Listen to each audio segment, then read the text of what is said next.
How to delete or void a credit memo. From the Customer module, click on the Credit Memo. Please note that you can't delete or void a credit memo that has a related receipt or collection. If you wish to totally delete the recorded credit memo from the list, you may follow these options.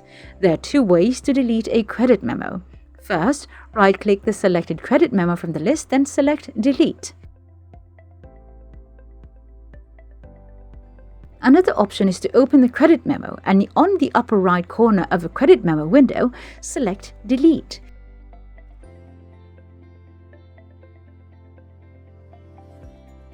If you wish to void the credit memo and keep it in the list, you may follow these steps.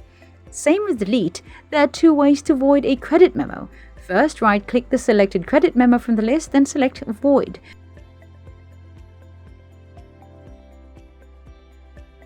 Another option is to open the credit memo, and on the upper right of the credit memo, select Void.